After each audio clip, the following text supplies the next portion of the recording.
नमस्कार, मैं हूं राम विश्वकर्मा। आप देख रहे हैं नवभारत टाइम्स। मुंबई बीएमसी समेत महाराष्ट्र में 29 महानगर पालिकाओं के लिए वोटिंग जारी है। पोलिंग बूथों पर धीरे धीरे भीड़ बढ़ रही है। अभिनेता अक्षय कुमार, ट्विंकल खन्ना, सचिन तेंदुलकर और आरएसएस चीफ मोहन भागवत मतदान शुरू होते ही अपना वोट डालने के लिए पहुंचे।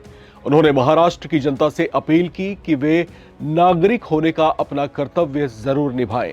सारे मुंबई वालों को कहूंगा आके वोट जरूर करें।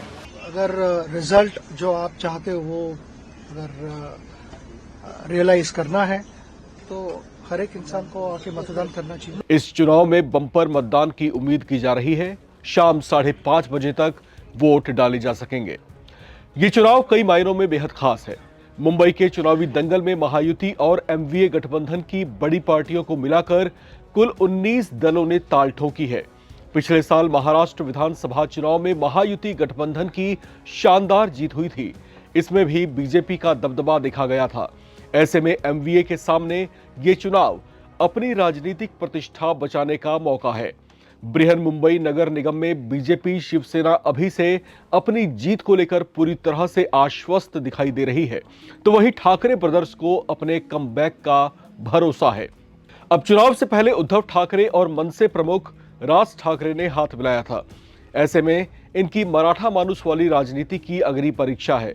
मुंबई बीएमसी में कुल 227 वार्ड हैं। इन वार्ड से नगर सेवक यानी पार्षद बनने के लिए लगभग 1700 उम्मीदवार मैदान में हैं। इस चुनाव में सबसे बड़ी चर्चा भारतीय जनता पार्टी को लेकर है। महाराष्ट्र असेंबली इलेक्शन में बीजेपी की सुनामी देखी गई थी। वो बीजेपी का महाराष्ट्र में अब तक का सबसे शानदार प्रदर्शन था। महाराष्ट्र में बीजेपी ने सर्वाधिक सीटें जीतकर जो है उस समय एक बड़ा रिकॉर्ड बनाया था। ऐसे में अब लगभग एक साल के बाद बीएमसी चुनाव में भी बीजेपी के पास खुद को साबित करने का मौका है। महाराष्ट्र की राजनीति में कहा जाता है कि विधानसभा और महानगर पालिका स्तर के चुनाव में जनता की अपेक्षाएं अलग अलग होती हैं, इसलिए उनका चुनावी मूड भी अलग रहता है।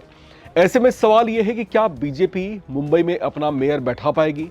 इस पर पूरे देश की नजरें इस समय टिकी हुई हैं।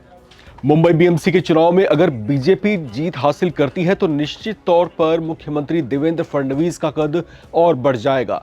राष्ट्रीय राजनीति के साथ बीजेपी केंद्रीय नेतृत्व की नजर में उनकी अहमियत और बढ़ जाएगी। पॉलिटिकल थिंकर्स तो ये भी कह रहे हैं कि ऐसा होने पर वो उस यात्रा को पूरा करेंगे जो कभी प्रमोद महाजन ने शुरू की थी। हालांकि अगर ठाकरे ब्रदर्स इस चुनाव में कमबैक करने में कामयाब रहते हैं और अपना गढ़ बचा लेते हैं तो निश्चित तौर पर एकनाथ शिंदे के लिए चुनौती और बढ़ेगी। ऐसे में मुंबई के जनादेश को बेहद अहम माना जा रहा है। ठाकरे ब्रदर्स की जीत पर मराठी अस्मिता की राजनीति और तेज हो सकती है। अब पिछले चुनाव में बीजेपी अविभाजित शिवसेना से सिर्फ 2 सीट ही पीछे रही थी। कमाल बात तो यह है कि साल 1997 से लगातार बीएमसी पर शिवसेना का राज है और यहां आज तक बीजेपी अपना मेयर नहीं बैठा पाई है। ऐसे में सवाल उठ रहे हैं कि क्या इस चुनाव में ये तिलिस्म टूट पाएगा। इस चुनाव में जहां सीएम देवेंद्र फडणवीस, उप मुख्यमंत्री एकनाथ शिंदे और अजीत पवार की प्रतिष्ठा दांव पर लगी हुई है, वहीं ठाकरे बंधुओं उद्धव और राज की पार्टियों का गठबंधन बीएमसी की सत्ता में वापसी की कोशिश में है। साल 2022 में शिवसेना के विभाजन के बाद उद्धव ठाकरे मुंबई में अपना राजनीतिक प्रभाव फिर से प्राप्त करने की कोशिश कर रहे हैं और इसके लिए उन्होंने अपने चचेरे भाई राज ठाकरे के साथ गठबंधन भी किया है। महाराष्ट्र में मुंबई समेत 29 महानगर पालिकाओं के लिए मतदान हो रहा है जो शाम 5:30 बजे तक चलने वाला है। इसमें मुंबई के अलावा जिन 29 नगर निगमों में चुनाव हो रहे हैं उनमें नवी मुंबई, ठाणे, पनवेल, उल्हासनगर, भिवंडी, निजामपुर, मीरा भायंदर, वसई, विरार, कोल्हापुर, नासिक, चंद्रपुर, मालेगांव, नागपुर, पुणे, पिंपरी चिंचवाड़, सोलापुर, इचलकरंजी, धुले, सांगली, मिराज, कुपवाड़ा, जलगांव, छत्रपति संभाजीनगर, परभणी, जालान, लातूर, अमरावती, कल्याण, डोंबिवली, अकोला, नांदेड़, वाघाला और अहिल्यानगर शामिल है। आज बीएमसी की वोटिंग है और मुंबईकर होने के नाते मैं हमारी रोजमर्रा जिंदगी के लिए आज का दिन है जब रिमोट कंट्रोल हमारे हाथ में आता है। सो मैं यही कहूँगा, सारे मुंबई वालों को कहूँगा आके वोट जरूर करें। रादर कि हमने कंप्लेन करते हैं कि पानी नहीं आ रहा, इलेक्ट्रिसिटी नहीं आ रहा, रोड ठीक नहीं है, कचरा है, ये है, वो है। इट्स नाउ आवर टर्न, हम सबको आना चाहिए और हो सके सारे के सारे आने चाहिए ताकि हम वोटिंग करके सही मतदान सही बंदा चुन सकें। So that is it. और साथ में यही कहूँगा कि अगर मुंबईकर का असली हीरो बनना है तो डायलॉग बाजी नहीं, आके सीधे voting I think it gives us a sense of control, a little bit of power over the narrative, and I am voting both out of habit and hope. Thank you. Important है। मैं हमेशा कहते आ रहा हूँ कि ये मौका ऐसा है जहाँ पे आपको अपना ओपिनियन आप मतदान के जरिए आप एक्सप्रेस कर सकते हो और जो आप चाहते हो उसमें एक एक बूंद, हम जैसे कहते हैं कि एक एक बूंद इम्पोर्टेंट होता है। तो ये अगर रिजल्ट जो आप चाहते हो वो अगर रियलाइज करना है तो हर एक इंसान को आके मतदान करना चाहिए।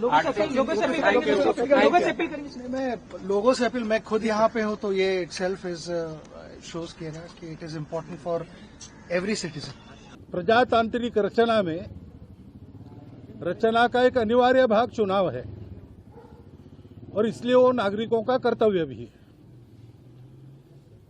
तो संतुलित विचार करके, जनहित का विचार करके योग्य लगता है उस उम्मीदवार को मत देना, वोट देना, ये अपना कर्तव्य रहता है। उस दिन का वो पहला कर्तव्य होता है, इसलिए मैंने पहले आके नंबर लगाया। बच्चे लोगों को थोड़ा सीखना चाहिए, जैसे अभी ये बूढ़े लोगों को थोड़ा हेल्प करना वगैरह।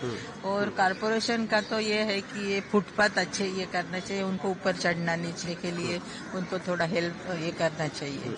आपने बात कही फुटपाथ की। हमने देखा कि एक जमाने में सरकार जो है इको फ्रेंडली फुटपाथ की बात कर रही थी। उन्होंने कहा कि ऐसा फुटपाथ बनाया जाएगा जिसमें वरिष्ठ नागरिक जो है वो भी आसानी से सफर कर पाएंगे। आपको लग रहा है कि अभी भी उसका इम्प्लीमेंटेशन होना बाकी है? हाँ, होना तो बाकी है। आने वाला 5 साल कैसे देख रही हैं? क्योंकि आज आप स्वयं मतदान करके आई हैं, वोट डालकर आई हैं। सोच रहे, होप तो है कि बहुत कुछ सुधर जाएगा। अभी देख के पता चलेगा क्या होता है। ठीक, अच्छा, होप तो रखते ही है ना, क्या करेंगे। मैं आपको कहना चाहती हूँ कि महाराष्ट्र के भविष्य के लिए आप जरूर वोट कीजिए। यस, मैंने वोट कर दिया है। सुबह 7:30 बजे आके मैंने वोट किया है। मैं और मेरी फैमिली हम सब साथ में आके वोट किया है। आप भी जरूर वोट कीजिए। आज सुबह 7:30 बजे आगे मैंने वोट किया। आप सब भी वोट किया, अपने महाराष्ट्र के लिए वोट कीजिए और महाराष्ट्र को आगे बढ़ाइए। महाराष्ट्र को वोट कीजिए। आज सब अपना हक है, अपना हक मत छोड़िए, अपना हक है वो। आप वोट के लिए सब आइए आज। तो जो मतदाता इस समय हमें स्क्रीन पर देख रहे हैं उनसे भी खास अपील कि चुनाव जो है लोकतंत्र में किसी पर्व से कम नहीं और आपको भी इस पर्व का हिस्सा बनना चाहिए। अपने घरों से आप बाहर निकलें और अपना वोट जरूर देकर आए। देखते रहें नवभारत टाइम्स।